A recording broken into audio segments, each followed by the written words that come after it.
All right, welcome in. Steelers camp has broken in Latrobe. Is this the Steelers team to deliver Lombardi trophy number 7? It's a Latrobe to Lombardi all-in check-in. We're about to buzz the tower on each position group and ask if we see a group ready to do their part for a Steelers championship, or is it a roadblock on the way to Santa Clara? All right, that's the topic, and we're about to have a lot of fun, so here we go.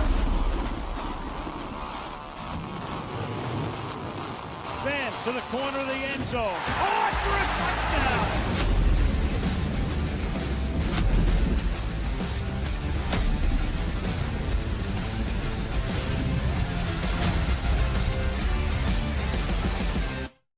Yeah, buddy, welcome in. I'm 25-year sports radio veteran Gavin Dawson, along with the all-SEC academic offensive lineman at Kentucky, Newbear Lesniewski. How the hell you doing tonight, buddy? We are linked up and ready to go the distance.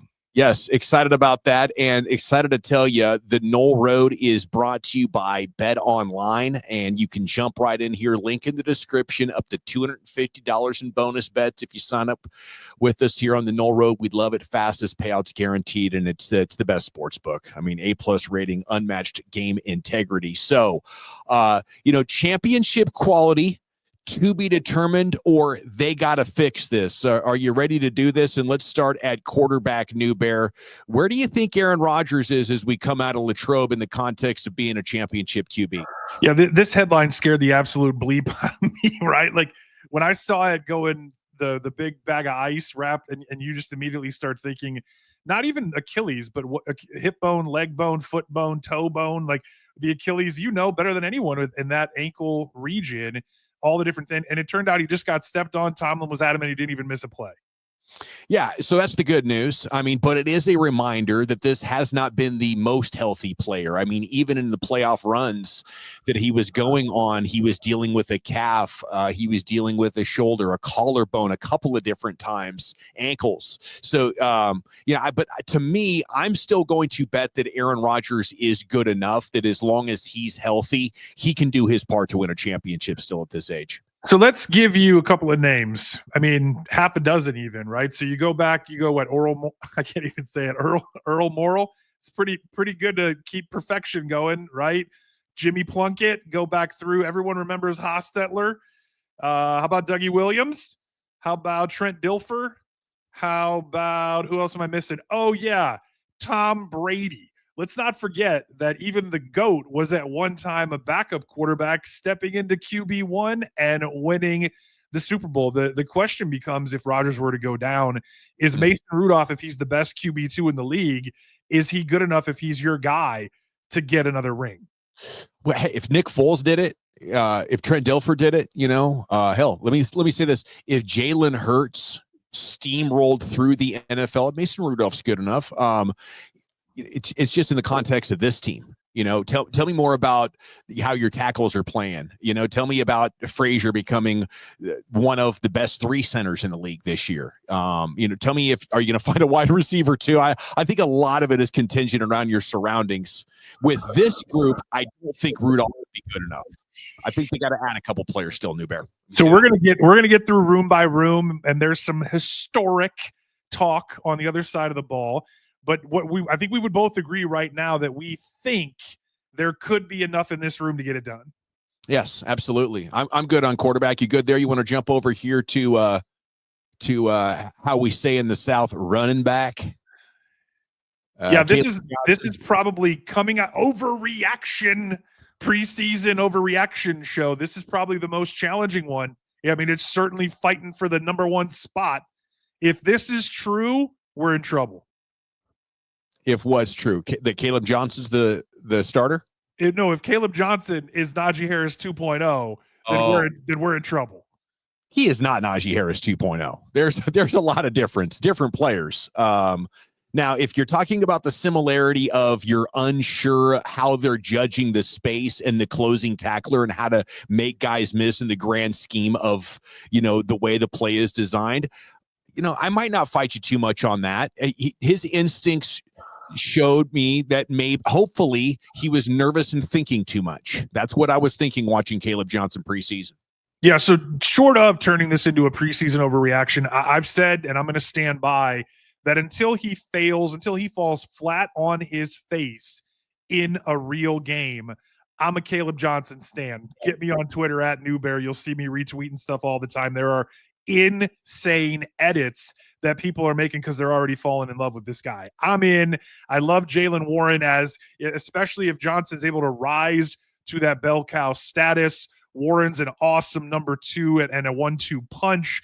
Gainwell's a guy who can do a lot of different things for you, will contribute in a lot of different ways. Trey Sermon's already put his skill set on display. Yeah, I like the running back room all right. I don't think that should be the problem. And I'm glad they moved on from Najee Harris. I don't know how much patience you can have for a guy who's not producing yards per attempt if he does all the other little things great. I think it's a trap. So I really think they made the right decision here, and I'm excited about the future. Hopefully Johnson emerges, though, because he's the only one of the 4 that you could legitimately see being good enough to keep the other guys off. All right, up next here on the Noll Road and Newbear, let's talk about wide receiver. And I'm sorry, I know there's a lot to talk about here, but just in the air, we had a lot of fun talking about Terry McLaurin a couple of weeks ago. There's Amari Cooper stuffer out there. Amari Cooper stuffer and Tyreek Hill as well. So this thing could change significantly, and we'll definitely be upgrading the all-in check-in throughout the year. And hopefully we got new personnel to talk about. But for right now, how you looking at these guys? How much more confident are you than when Latrobe started? 2 catches, 24 yards isn't the end-all be-all. It's not enough to say Roman Wilson, we're good to go. What you like to see is the build from that game to him catching go balls the very next day, where Aaron Rodgers has clearly gotten through to this kid and he might be ready to take off. If Roman Wilson is the prince that was promised, there might just be enough in this room, so much so that Donnie Football was on the Fan today talking about how he doesn't think Bobby Trees, Robert Woods, the longtime veteran with a lot of production in a lot of cities, is a lock to make this team. Wow. That's, I think, a little bit disappointing, but maybe we saw the Robert Woods, mid-30s cliff coming. Maybe it's a little bit early here. I will say this. I think the fact that we're hearing so much about wide receiver 2 at this point, Newbear, is an indictment on Roman Wilson, Calvin Austin, and Robert Woods, and Okereke, right? There's just, everybody can get it. So I think, there's reason to be more confident in Roman Wilson right now, but I love that this front office is, not resting on this or not keeping their fingers crossed that the production happens. They're actively seeking a better solution out there. Yeah, and let's not forget that if they do start the season and Roman Wilson does not rise, and Ben Skowronek is a great special teams guy, and whoever you like in, Rock Taylor and Max Hurlman and some of these great debates toward the end of the 53-man cuts, there might be a role for Robert Woods. There might be. We know what Scotty Miller's role is. He's proven it on the game's biggest stages, catching it from the best to ever do it. But let's not forget, all-in check-in means trade deadline. All-in check-in means other teams are going to be out of the race, or other teams are going to be talking about getting ahead of next year's cap, and this is going to change. It is going to change. And I think what you're seeing is a front office that understands the opportunity. The fan base may be a little bit disappointed of what's happened post Big Ben. You have a unique shot here with Aaron Rodgers, and it would be a damn disappointment if an $8 or $12 million player would be the difference, and you decided to bet on young guys. Well, let's not forget too that there's still a couple weeks of the preseason before we even get into week 1 and go to the trade deadline, and people start getting hurt and what have you. We could see something where Roman Wilson goes out and hits a bang 8 on somebody, and maybe now we're through the roof on this guy. That would be something. That I'll drink to that, Newbear, and I'll segue here on the Noll Road to our next position group. We're going to look at the tight ends, and I don't know. Do you have a superstar in this group? Maybe, but I know you have 3 way above average tight ends and another role playing one, and this should be strength of the team, definitely championship caliber.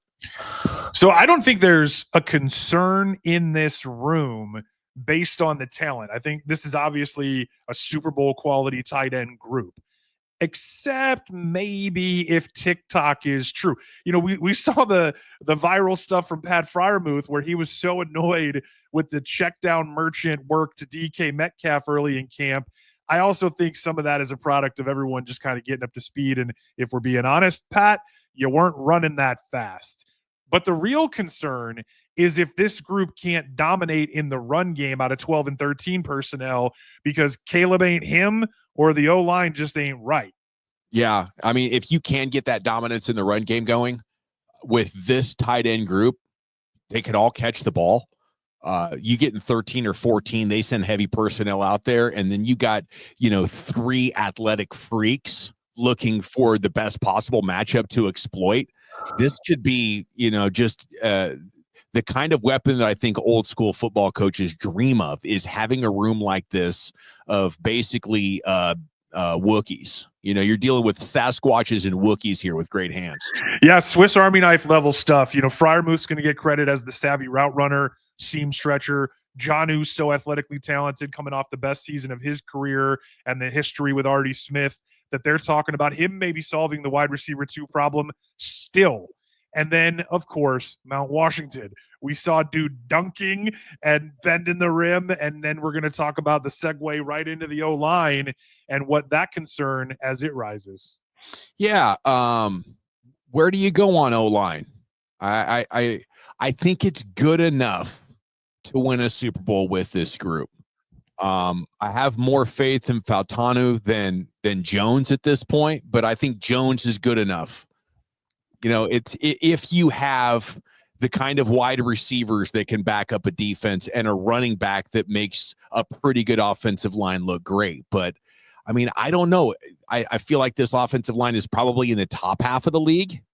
But in order to be really confident about a Super Bowl, I need to see like a top 5 offensive line. And I don't know. Maybe that's too much to ask based on what we've seen so far in Latrobe. But these tackles are better. And maybe they're about to take a big step, and if they do that, my confidence will go through the roof. The play of this group is going to be focused on, can you keep 8 clean? The health of 8, which led from the quarterback room, that's the focus on. That's the end game. But what if their play is so poor that you can't really explore everything that we're talking about in the tight end room because Mount Washington is just a jumbo 6 lineman for 2025? Is that still a reality? I don't think so. I think if Mount Washington is a jumbo tackle, essentially, then your coaching staff is royally screwed up. Then all those calls for Artie Smith, he's an idiot, all the negativity about your offensive coordinator that I believe you can chalk up to his lack of quality quarterbacking. If you're watching the preseason and training camp and seeing Washington able to box out anybody, there's not a defender on the planet that he can't box out and go up over. If you see that and you're like, that's not in our red zone plans, or that's not in our third down plans in a big way, that's malpractice from the coaching department, Newbear. So agreeing with you wholeheartedly, and then adding to that something to the effect of, Darnell Washington might catch 20 balls and 10 of them might be touchdowns. That the production is going to probably be about impact versus counting stats. What I'm curious about, maybe even concerned about, is if you have to protect Jones or Fautanu, if you have to keep him in and he's only a flat check, emergency type of guy, because Caleb can't figure out how to either chip and get out or just get out and miss his man. And there's just, maybe it's a communication type of thing as much as it is a talent evaluation. Yeah, no, that's good. And you think about it, I mean, Jonnu, how do you like Freiermuth? How do you like any Penn State tight end? You like them running as far and as fast as they can. You don't want them anywhere involved in the blocking.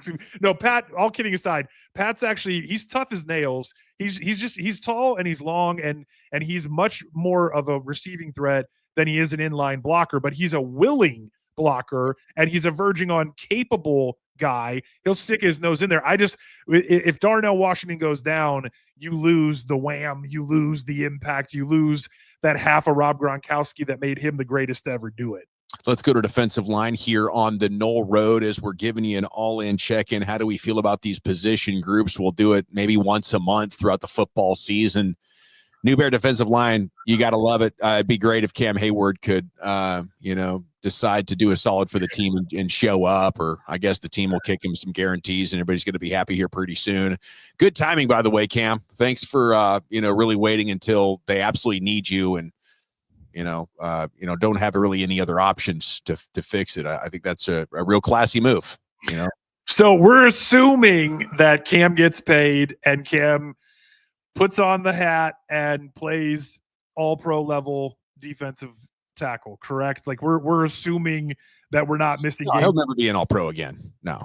All right. So we're assuming average Cam Newton, average Cam Hayward after he gets another check, correct? A pretty good Cam Hayward. Pretty good. Okay. Maybe yeah. Above average Cam Hayward plus Harmon is the real deal. Plus, Benton is above average replacement. Maybe even he has another step. And this is where it gets interesting, right? Because are you talking about the edge guys in this room, or are we really just focusing on the big, YA black 10, 15 snaps and then the other, really big interior guys. And then we're kind of just adding, TJ and company as a plus up and maybe thinking about them more when we judge the linebacker group. The one thing I will say here as we go through some of this is that TJ's working in the B gap. TJ's working on the other side. And as we start thinking about how these guys plug and play around whatever level of production we get out of Hayward after he gets paid, we cannot lose sight of that. So if we're going to play the games, meaning we're going to move, we're going to stunt, we're going to do all the things we're talking about with Jalen Ramsey with these guys up front, then this is a Super Bowl level defensive line, no questions asked. Yeah, it's a tremendous defensive line, and I don't know how you separate it from your edge players because, more and more it's all hybrid-looking fronts and edges are on, in a 4-3-3-4. It's just how do you define that? But when you look at what Black has been able to do, how disruptive he has been in Latrobe, I don't know if there's a player I'm more excited about, making an immediate impact here. And then, Harmon just has an incredible resume that he's bringing to the table. I think he's going to be a tremendous 10-year pro. Then Hayward. So when you look at this group, it feels like one of the throwback teams that it's just like you have to take advantage of this as much as you have to take advantage of Aaron Rodgers. How much insanely good football players. You can be physical and fast. You're good against the run. You're good against the pass. Like there just aren't teams that are built like this anymore, And I was looking at it earlier why the Chiefs have been so good, and certainly the Steelers have struggled against the Chiefs as well. But this kind of will illustrate my point. The Chiefs' dominance is certainly about Patrick Mahomes and Andy Reid, but it's also about the fact that the Ravens and Bills have stopped short of building great teams, right? They have good but not great defenses. They have okay wide receivers. They have tremendous quarterback play. They have some really good offensive linemen sometimes, but then some players where you're like, wow, the quarterback's going to have to overcome that. The Chiefs haven't had to kick anybody's ass that's really been that good, So I think it's easier than ever, and this message not only goes for the Steelers, but any team that's close. I believe it's easier than ever to win a Super Bowl. It just takes a massive commitment from your GM and your owner to say, we're going for it this year. The Eagles proved last year you can totally build a roster much better than everybody else in the NFL, especially if you're as close as the Steelers are. And this defensive line is 100%. It's a long way for me to say it's 100% championship standard. Yeah, now that we're talking about the hybridization and the 4-3-3-4 and the back and forth and the fronts and what we saw to Jack Sawyer, what you're talking about is depth. What you're talking about is playing hard, playing fast, and if you need a breath, you can take it, and there isn't a drop-off when you go from Highsmith and Watt to Herbig and Sawyer. And this is the way that the great Steelers teams were built. This is also what's going to make them great going forward, because just because you go get Ramsey, just because you make a big splash trade or you go sign a big free agent like we might see in the next 10 to 12 days, Cheetah at all, you still draft and develop Pittsburgh Steelers football players. I know that's right. Okay, here it's the Noll Road, Dawson and Newbear, brought to you by Bet Online. Link in the description. If you want to gamble this NFL season, you're going to want to do a Bet Online. Let's talk about edges and linebackers. Championship standard, no doubt about it. Let me be real short on that one. Yeah, I mean, Queen was probably ranked higher than I thought he was going to be in the top 100. And Peyton Wilson looks like he's coming for Queen's reps. And then let's not forget about Cole Holcomb, not just hanging on, not just coming back as a shell of himself or 85% of what he once was, looking like the man that we once brought in thinking he was going to be, Peyton Wilson. So when you start talking about those three dudes knocking heads on what we already covered with the guys on the edge, this is the easiest one to do. Yeah, I think your inside linebackers, Wilson, Queen, I think they are, maybe out of everything we've talked about so far on the defense, the point that I would be the least confident in, but I'm still massively confident in them. I think these are Pro Bowl level players, not all pros and Hall of Famers. Like we're going to talk about in every other position group. These are guys with holes in their game.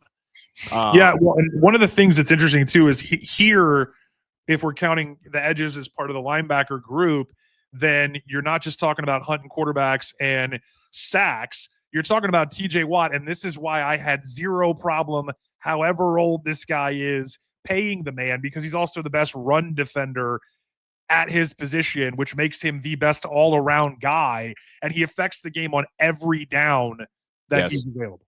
And isn't that so huge today? I mean, you've seen this resurgence of the run game, and so many defenses have been built to try to stop the big plays in the passing game, but your chunk runs of 10 yards or more are now winning the day. And most of the best running teams on a EPA perspective made deep playoff runs last year. Yeah. And again, we're talking about depth because, I think I'm higher on the inside group than you are. But I also love the way that their skill sets play off of each other. The fact that the Queen is small, but because Wilson looks like he's going to emerge, you're not going to ask Queen to have to put his face in the fan. And with Ramsey and Watt and company moving around, we should see more Patrick Queen like what we saw next to Roquan Smith. I'll stop short of doing the dance I tried to do a couple weeks ago about Wilson and Queen being Roquan and Patrick Queen light. But I will say and stand by that Patrick Queen as the heat-seeking missile, Patrick Queen as the C-ball hit ball guy is the best version of himself. Absolutely is. Here on the Noll Road, we're talking Steelers football with you, doing a little Latrobe to Lombardi all-in check-in. Corners, championship standard once again. We're 3 for 3 here on the defensive side of the football. Yeah. I mean, this is interesting though, because there's nits to pick with both young and old, right? JPJ's got to stop grabbing cloth, and Darius Slay's got to be able to prove that he can press, that he can jam, that he can turn and run for 18 weeks. Sure, and Jalen Ramsey isn't the player that he once was, but he's still one of the 20 best corners, and Slay's probably one of the best 30 best corners, and I don't know where you'd put JPJ, but he's damn good. And then you have Eccles. You have 4 guys, and a lot of NFL teams don't even have 2 this good. Newbear, they get like 1, and then they try to go cheap with 1 and young, and then old with the other guy. And these are old guys who still got it, which gives your team not only a leadership component, but it gives you such football IQ out there that's immeasurable other than the win-loss column. Yeah, and imagine if we finally get the breakthrough from Corey Trice or, Eccles and Beanie Smith emerge as a real game-changing type of slot guy because they get to come in and just be Energizer bunnies. They don't have to be out there 60, 70 plays where you can scheme against their size, but they get to come in and play and just help wreck games. The depth of this defense is staggering. It is. And speaking of the defense, before we're going to look at special teams here. Well, you can't go from corner to specialist without we can't skip the safeties because that may be where the biggest questions still lie. Yeah, and I was wondering how you would rule on that. I hope, is Juan Thornhill going to hold off Father Time? Yeah, I don't know. What do you think of Chuck Clark so far? I know he joined a week or 2 into a training camp. Do you have faith in Miles Killebrew? I guess Deshaun Elliott's your best player, but I don't know how much like a box physical safety is worth in the context of like a championship safety pairing. Yeah, Deshaun Elliott is a guy that they're obviously high on. When you talk about rankings and stuff, he's a top 50. I think he was like 45, 46th overall last year. And then you go, all right, well, what does his role look like with Minka not there? And what is any of this safety group, matriculate in 2025 if they're going to be more aggressive, if they're going to be more multiple, the same way that you're talking about the hybrid fronts, are they going to run true hybrid coverages? Are they going to really blitz? And are they really going to dare the other team because they have the length and the speed at corner to allow these safeties to not just screw in the box and play run defense or not just play deep Ken Griffey Jr. center field, but to also do what we saw Juan Thornhill just do to one of the best receivers in the game, right? Trevor Lawrence hospital ball. I will never get tired of seeing hit stick plays, clean, right in the chest, the way you want to do it, the way Ryan Clark loves to see it. And then you go, this is probably a TBD because this is the one that we need to see based on scheme and based on player availability, giving respective age and injury history. I mean, Seattle had a hell of a strong safety, and they just built it around him. Cam, what was his name? Cam Chancellor. Yeah, Cam Chancellor, and he was a hell of a player, But what they ended up doing with him is they had such good defensive backs around him. They were able to play cover 3. They were able to turn him loose, and with the length and the great man coverage ability, it really, really worked. And I imagine similar things are true here. Plus, you have a nice collection of versatile linebackers that can drop and give you more of that coverage if you need to get it. Well, just remember too that with the Legion of Boom Richard Sherman talks the most and Richard Sherman gets the most clicks and all those things. He's a hell of a ball player. Take nothing away from Sherb. But the key to those defenses was Earl Thomas. And the key to Earl Thomas's game was that even when he was playing deep center field and that was his quote unquote assignment, he was still wrecking games. Because he would cheat, he would take risks, he would go fly and knock someone's head off. He would take the ball and take it the other way. And he was an eraser back there. He wasn't just the guy as the last line of defense. He could start 30 yards deep and be the guy who found a way to make a play based on the matrices that they played post-snap. And he was often not on the same page with his teammates. He was just so individually great and had natural football IQ that he could go do his own thing and destroy game plans. And there was enough talent around him, and the coaches were smart enough to make that work. But I mean, it just goes to show you that with talented guys, you can make a lot of things work. A lot of Ed Reed in that dude. Yeah. Okay. What do you got on special teams here? Tell me about this Boswell contract situation. He's the best kicker in football. And I know we just saw a 70-yarder go through and everything, but Boswell's not kicking indoors. He's dealing with the wind. He's dealing, year after year, week after week, game after game. He's just hitting clutch field goals. And then he's also over there thanking Cam Newton on the engagement farm for nobody talking about why our kicker, who doesn't practice because he's the best and they've allowed him to just kind of do his own thing, is also basically holding in, and they need to figure out how to pay him and pull money forward.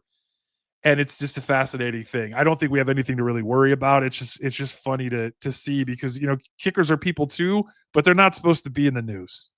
No. And how I feel about the contract renegotiations with players. I guess, with kickers, at least it's only a couple of more $1 million that you got to give. It's not a significant portion of the salary cap, and I don't know, could you draw the line with the best kicker this late? We've seen kickers can easily lose you playoff games and destroy your chances.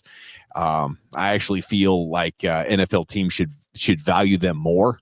So hopefully they get that situation figured out as well. But yeah, obviously championship standard as long as he is on board. I think, punter doesn't matter. Return specialist probably matters way more than ever, with these new rules and now more punitive for, sending a kick out that's unreturnable. I think it's 40. You get it to the 40 now. So there's all sorts of ways that they're trying to engineer not only less injuries, but more big plays. And if I don't have a guy that I love in the return game, I'd think about putting my starting running back there right now. Newbear. I think you gotta. Well, yeah, you'll see Warren if Austin, whether it's injury or this weird legal thing with the dog, that's making the news cycles with him. Whatever might keep him, you'll see Jaylen Warren back there. They trust him, and he's explosive enough to get the job done. But speaking about explosivity when it comes to special teams, I think in Pat McAfee City, you got to show a little more respect for the punters. And the only thing I want to bring up here is that, after years of really futile and inconsistent at best, there was some really questionable stuff that happened that we all don't need to rehash about the punting game. You got the injury, and you've got two guys who are basically saying, hey, one of us is going to be kicking here and both of us are going to be kicking in this league. The one thing that's interesting is we think that the offense is going to be more explosive. We think they're going to score more points. Aaron Rodgers doing Aaron Rodgers things. But the explosivity, and the reason that I brought that up, is you're going to see Joe Burrow twice. You're going to see Lamar Jackson. You're going to see some really, really, really potentially explosive offenses that Mike Tomlin wants to coffin corner, that Mike Tomlin's going to want to make a decision to punt where maybe Dan Campbell and others would go for it. And if we're punting the ball in the end zone and we're just giving away 20 yards every time, that is something to keep your eye on over the course of 18 weeks. Great stuff, Newbear. Our first all-in check-in is in the books. Camp has broken. Week 1's approaching. Anything else you got to get off your Steelers giant head? Man, I could do this twice as long as we just did it. I know we tried to be respectful of people's drive times and fit in those windows. So looking forward to doing this every few weeks. Like you said, the all-in check-in. Here we go. Back tomorrow. Until then, we'll see you next time on the Noll Road.